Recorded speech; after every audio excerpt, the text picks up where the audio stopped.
Hey guys, welcome to excelfornoobs.com. In this video tutorial series, I'm going to show you, I'm basically going to go over cell reference with Excel formulas. I'm going to describe all the different types of cell references, and go into a decent amount of detail.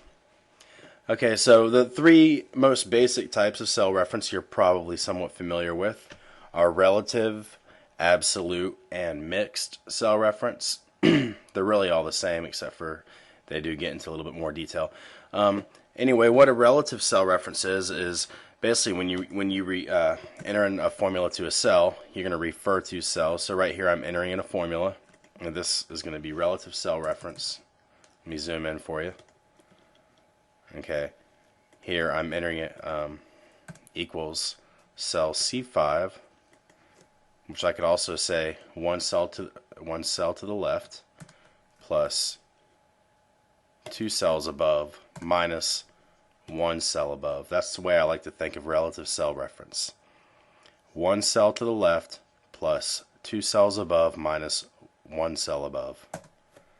Okay, so no matter where we copy and where we copy and paste this formula or where we fill it, because it's using relative cell reference, it's always going to do one cell to the left plus one cell above minus plus two cells above minus one cell above. I can copy and paste that right here, and if I enter in data, one cell to the left, some more, one cell above, and one cell, two cells above, and one cell above, my result should be 1,000. And there it is. No matter what, it's the same when you're using relative cell reference. Okay, so I think you have an understanding of what relative cell reference is there. Now I'm going to move on to absolute cell reference. What absolute cell reference is you're locking your cell reference versus making it relative. So again, I'll just use an example to describe what absolute cell reference is. Here you can see that I have a consolidated income statement with some assumptions here, and I'd say this is more like a pro forma or a sales or a forecast. So here I have variable expenses, and our variable expenses we're going to assume are a percentage rate of our sales. So equals, you can see I have the cell, our assumptions here, my variable expense rate times my sales. Okay, now if I were to drag this over using autofill, you can see that I run into some problems. There's no numbers entered in here. All we have is zeros in the number format. That got carried over. So did our formula. But the problem is that just as this formula referred to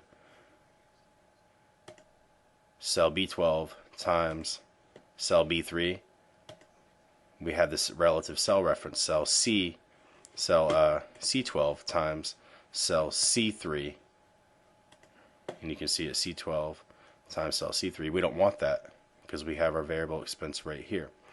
So we want to lock our cell reference and make it absolute. The way we do that is when I enter the formula equals our variable expense rate, I'm pressing F4, and that makes an absolute cell reference. You can see that it inserts the dollar symbol before the column letter and before the row number times our sales, and we're going to leave that relative because when we fill this in over,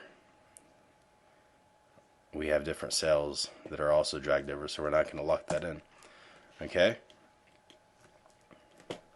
again, equals variable expense rate, cell B12.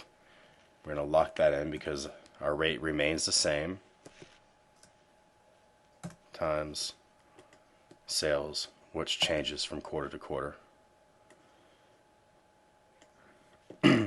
Okay, our tax rate, the same thing. Our tax rate is going to be our tax rate of 34%. Now I'm pressing F4, or I could insert the dollar signs manually.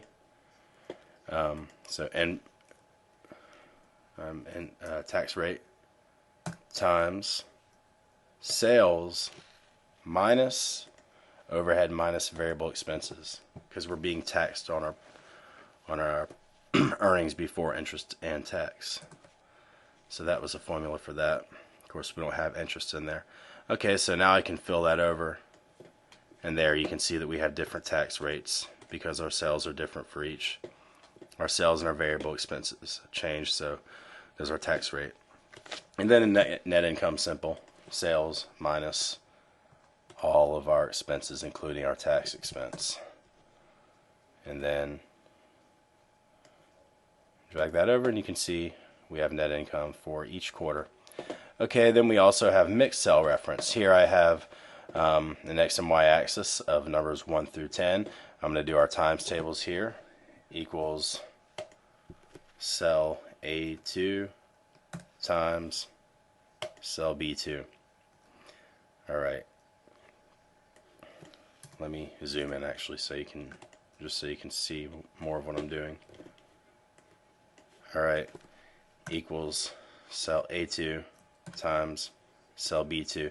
Okay, so you can see we have our two axes here. We want to lock this on column A. We want this to remain locked in column A, but we don't want it to change rows whenever we fill in this formula. And the same thing goes for row 1. So I just insert a dollar symbol before row 1. So you can see I'm using mixed, a mix of absolute and relative. I can also just press F4, and you can see I'm pressing F4 and it's cycling through all the different types of cell reference. Okay, so I'm going to keep it there. Alright, and then as we fill this in, we should have our times tables. And there we go. Okay, so that's the mixed cell reference. Those are the three types of cell reference. Now I'm going to go into a little bit more detail. For example, when we refer to cells within a table.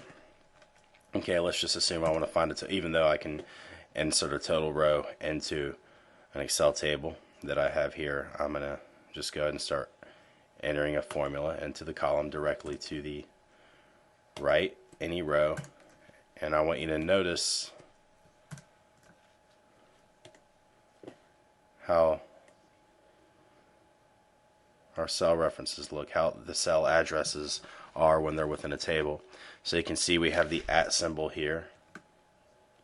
It automatically fills it in when I press enter and adds us a new table column. But I want you to see that again.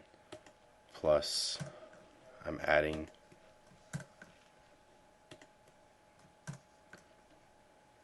the tax for each quarter there, basically, is what I was doing. And you can see that we have the @ symbol. What the @ symbol means is this row. So that stands for row 6. And then quarter 1 obviously stands for the quarter 1 column. So that's saying, what that's saying is row 6, quarter 1, plus the @ symbol again stands for the row 6, quarter 2.